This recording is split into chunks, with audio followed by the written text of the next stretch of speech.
The final episode of Succession has aired, and we are going to talk about why Lukas Mattson is the best character, in my opinion, why he deserved to win the crown, why he did win the crown, and why each of the siblings did not win the crown. Start with Kendall. Why he did not win the crown, he got cocky.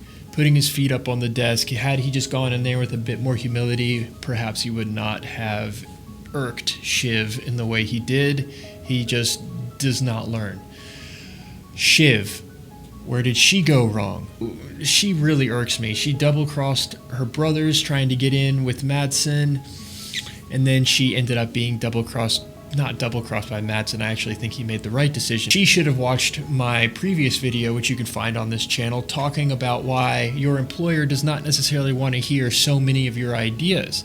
She's smart, but I got plenty of ideas, okay? I don't know if I need more ideas. Had she watched that video, perhaps she would have ended up with the crown. They're all cocky in their own way, but especially Shiv and Kendall in this insufferable manner. Especially Shiv. Shiv is just she's the most, in my opinion, the most insufferable character.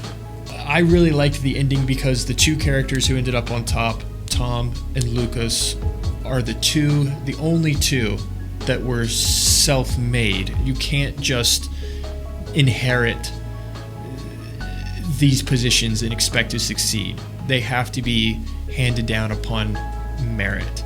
Tom was a fighter. He did what, and all the characters are questionable in their morals, right? So we're not judging them on, he was good or bad. But he was playing the game as an outsider who did not have the luxury of sitting on his haunches with the security of this inheritance. And the siblings just grew up with that embedded in their minds, and that led to their downfall. Lukas was by far, for me, the most fascinating character to watch. All right, wake up, zombies! Time to activate! The baguette, be mightier than the bagel. Who are you?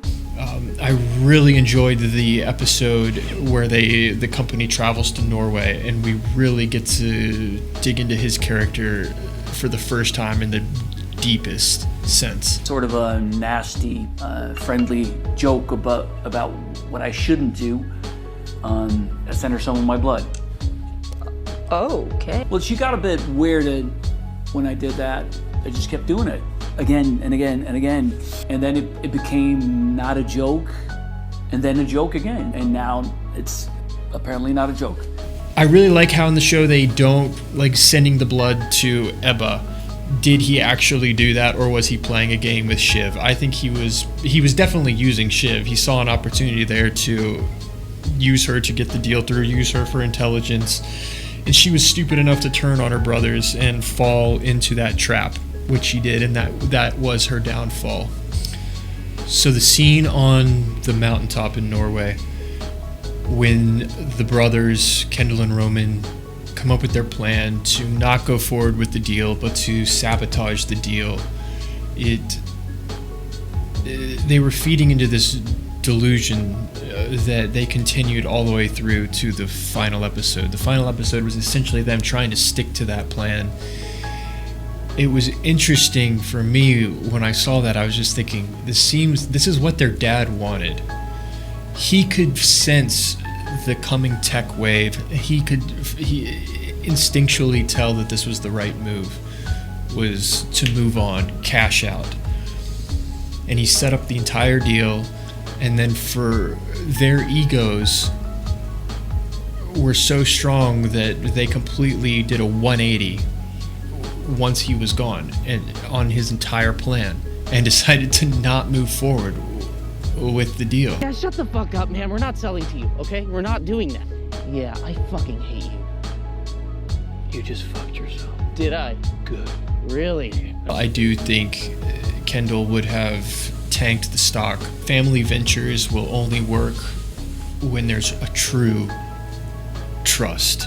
And as we saw from season 1, these siblings just didn't have it. Therefore, the family venture aspect of this was doomed from the start. It was awesome watching Alex Skarsgård with his portrayal of Lukas Mattson. Where's Emma? Emma!